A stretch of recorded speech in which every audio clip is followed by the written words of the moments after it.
এই জুলাই ফাউন্ডেশনের উনি সাধারণ সম্পাদকের দায়িত্ব পালন করতেছেন। ওনার কাছেও আমাদের অনেক দাবি দেওয়া ছিল। আমরাও বিভিন্নভাবে জনাব সার্জিস আলমের সাহেবের সাথে দেখা করার চেষ্টা করছি, কিন্তু উনি পদত্যাগ করলেই হবে না, ওনাকে কৈফিয়ত দিতে হবে। আজকে কেন আমরা এই আহত যোদ্ধা শহীদ পরিবার জুলাই ফাউন্ডেশনে দিনের পর দিন মাসের পর মাস কেন আমরা ঘুরবো?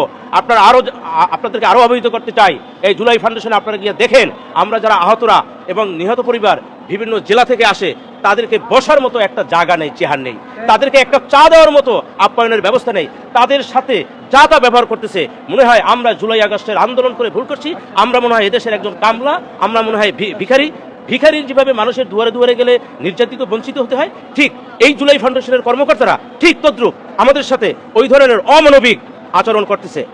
আমরা এখানে আসছি জুলাই ফাউন্ডেশনে, আমরা আজকে কয়েক মাস ধরে আমরা দিনের পর দিন এখানে আসছি।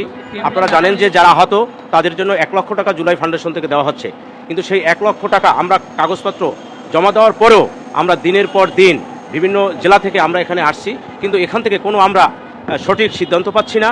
আমাদেরকে বিভিন্নভাবে কাগজপত্রের নামে বিভিন্ন অজুহাতে আমাদেরকে হয়রানি করা হচ্ছে এবং সময় নষ্ট করা হচ্ছে, এবং আমরা এখানে ব্যাপক হয়রানির শিকার হচ্ছি। আমরা ইতিপূর্বেই আমরা ঊর্ধ্বতন কর্তৃপক্ষ জনাব সিন্নুদ্দু সাহেবের সাথে আমরা কথা বলছি যে আমরা বিভিন্ন জেলা থেকে আসি, উপজেলা থেকে আসি, এখানে আহত আমরা ভাইরা, আমাদের কাছে অর্থ নেই, আমরা আমাদের চিকিৎসা করাতে পারতেছি না, কিন্তু তারপরও আমরা এখানে 1 লক্ষ টাকা পাওয়ার জন্য আমাদের সকল কাগজপত্র ওকে থাকার পরও, সঠিক থাকার পরও আমাদেরকে আজকে টাকা দিচ্ছে না, আজকে আমাদেরকে হয়রানি করছে। এক কথায় বলতে গেলে যে হয়রানির শিকার আমরা।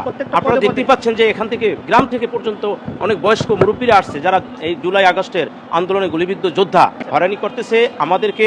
আমরা যারা আহত, আমাদেরকে কয়েকটা জায়গায় ইতিপূর্বে ভেরিফাই হয়েছে, আমাদের স্বাস্থ্য মন্ত্রণালয় থেকে MIS হয়েছে।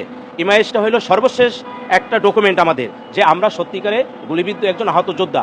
এই MIS ম্যানেজমেন্ট সিস্টেম ইনফরমেশন, ওখানের কাগজ পাওয়ার পরও এই জুলাই ফাউন্ডেশনে আবার নতুন করে আমাদেরকে কাগজ জমা দেওয়ার জন্য বলছে। সেখানেও আমরা বিভিন্ন হাসপাতালের যে আমরা ট্রিটমেন্ট করাইছি, চিকিৎসা করাইছি, সেই সত্যায়িত কপি আমরা জমা দিয়েছি।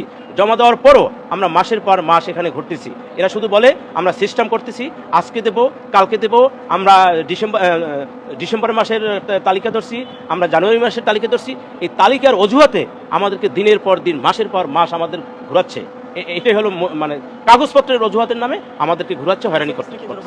বিকাশ আছে, আমাদের এখানে বিকাশ নাম্বার জমা দেওয়ার কথা বলছে, আমরা বিকাশ নাম্বার দিয়ে গেছি, কিন্তু আমরা দিয়েই যাই, শুধু কাগজপত্র বিকাশ নাম্বার, অ্যাকাউন্ট নাম্বার শুধু দিয়েই যাই, কিন্তু আমাদের অ্যাকাউন্টে আর টাকা ঢোকে না। আমরা যদি আসি তাহলে বিভিন্ন অজুহাত দিচ্ছে, ভাই আমরা এই তালিকা ধরতেছি, ভাই আমরা এই আগামী সপ্তাহে দিতেছি, ভাই আমরা পরের সপ্তাহে দিতেছি, শুধু তাদের দিনই শেষ হয় না। এভাবেই বিভিন্ন অজুহাতে আমাদেরকে হয়রানি করতেছে, যাতে আমরা একদিকে হচ্ছে আমরা আহত যোদ্ধা, আমরা আমাদের চিকিৎসা পাচ্ছি না, আমাদের যে চিকিৎসার নামে যে তালবাহানা করতেছে, আমাদের ভাই হাসপাতালে গেলে আমাদের প্যারাসিটামল দেয়, কিন্তু আমরা গুলিবিদ্ধ হওয়ার পর যে আমাদের অন্যান্য যে রোগগুলো সৃষ্টি হয়েছে, সেই যে দামি ওষুধ, এটা কিন্তু আমাদের দেয় না। একটাই কারণ, আমরা এই জুলাই ফাউন্ডেশনে আমার উপস্থিত হওয়ার একমাত্র কারণ, এই জুলাই ফাউন্ডেশন থেকে আমরা যারা আহত যোদ্ধা এবং শহীদ পরিবার, আমরা যারা হয়রানির শিকার হচ্ছি, প্রতারিত হচ্ছি, আমাদের ন্যায্য অধিকার পাচ্ছি না, আমাদের মানবাধিকার লঙ্ঘিত হচ্ছে, এই জন্য আমরা এই জুলাই ফাউন্ডেশনের সামনে আমরা অবস্থান নিয়েছি।